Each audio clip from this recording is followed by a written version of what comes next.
एक बार की बात है, घने रहस्यमयी जंगल के भीतर बसे एक दूरदराज के गांव में अर्जुन नाम का एक युवक रहता था। ग्रामीण अक्सर जंगल के बीचों बीच छिपे एक परित्यक्त घर के बारे में बात करते थे। ऐसा घर जिसके बारे में वे मानते थे कि यह प्रेतबाधित है। इस भयानक आवास को घोस्ट हाउस के नाम से जाना जाता था, एक ऐसा नाम जिसे सुनने वाले की रूह कांप जाती थी। हालांकि अर्जुन बाकी गांव वालों की तरह नहीं था। उनकी जिज्ञासा की कोई सीमा नहीं थी और उनका हृदय रोमांच से भरा था। अर्जुन ने बचपन से ही घोस्ट हाउस की कहानियां सुनी थी और ये कहानियां उसे हमेशा आकर्षित करती थी। उन्होंने अजीब घटनाओं का वर्णन किया, जैसे रात में खिड़कियों से टिमटिमाती रहस्यमयी रोशनी और भयानक फुसफुसाहटें जो पास जाने की हिम्मत करने वालों द्वारा सुनी जा सकती थी। ऐसा कहा जाता था कि लंबे समय से मृत निवासियों की आत्माएं अभी भी जीवित क्षेत्र में फंसी हुई घर में घूमती थी। एक चांदनी रात में जब ग्रामीण अलाव के पास इकट्ठे होकर अपनी भूतिया कहानियां सुना रहे थे, अर्जुन खड़े हुए और घोषणा की, मैं घोस्ट हाउस का दौरा करूंगा और उसके रहस्यों को उजागर करूंगा। गांव वाले आश्चर्यचकित थे। कुछ ने उसे रोकने की कोशिश की, लेकिन अर्जुन का संकल्प अटल था। अगली सुबह अर्जुन जरूरी चीजों से भरा एक छोटा बैग लेकर निकल पड़ा। जैसे ही वह जंगल में गहराई तक गया, पेड़ों की घनी छतरी ने सूरज को रोक लिया और उसके चारों ओर की दुनिया एक रहस्यमय और भयानक दायरे में बदल गई। पक्षियों ने गाना बंद कर दिया और हवा ने उन रहस्यों को फुसफुसाया जो केवल जंगल में ही ज्ञात थे। भूल भुलैया वाले जंगलों में घंटों घूमने के बाद अर्जुन आखिरकार उस जगह पर पहुंच गया जहां घोस्ट हाउस खड़ा था। घर एक जीर्ण शीर्ण संरचना थी, जिसकी खिड़कियां ऊपर उठी हुई थी और उसकी दीवारों पर लताएं रेंग रही थीं। इसमें एक अशुभ आभा थी, लेकिन अर्जुन ने दबाव डाला।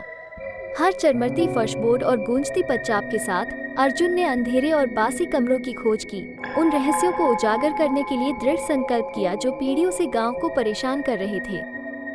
जैसे जैसे वो घर में गहराई तक गया, उसे किसी दूसरी दुनिया की उपस्थिति का एहसास होने लगा, जैसे कि दीवारें खुद ही उससे फुसफुसा रही हों। घर के मध्य में अर्जुन को एक पुरानी पत्रिका मिली।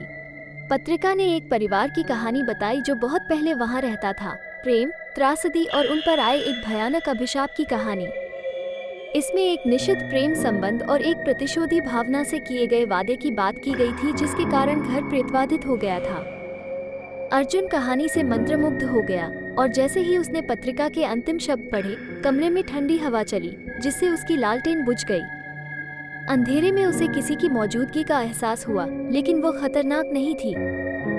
यह एक आत्मा थी, एक युवा महिला, जिसके साथ बहुत पहले अन्याय हुआ था और वो घर में फंस गई थी। उसकी दुखद कहानी से प्रभावित होकर अर्जुन ने उसे शांति पाने में मदद करने का गंभीर वादा किया। अपने दृढ़ संकल्प और बहादुरी के साथ उन्होंने अंततः उस अभिशाप को तोड़ने के साधनों का पता लगा लिया जिसने आत्मा को घर से बांध दिया था। जैसे ही उसने ऐसा किया, घर कांपने लगा और आत्मा मुक्त हो गई। उसका अलौकिक रूप रात में गायब हो गया। जैसे ही भोर की पहली किरण जंगल की छत्रछाया से गुजरी, अर्जुन घोस्ट हाउस से बाहर निकले। उन्होंने न केवल भुथा घर के रहस्यों को उजागर किया, बल्कि एक खोई हुई आत्मा को शांति पाने में भी मदद की। गांव ने उसकी कहानी सुनकर उसे एक नायक के रूप में सम्मानित किया और एक बार भयभीत होने वाले घोस्ट हाउस के बारे में फिर कभी डरावनी फुसफुसाहट में बात नहीं की गई। ये शांति का स्थान बन गया, जहां प्रकृति ने अपना स्थान पुनः प्राप्त कर लिया और अर्जुन की बहादुरी को साहस और करुणा के साथ अज्ञात का सामना करने के सबक के रूप में याद किया गया। और भी मजेदार कहानियां देखने के लिए सब्सक्राइब करें सैदी कॉमिक्स को और बेल की आइकॉन को दबाव ताकि तमाम कहानी तक सबसे पहले आप पहुंच सको।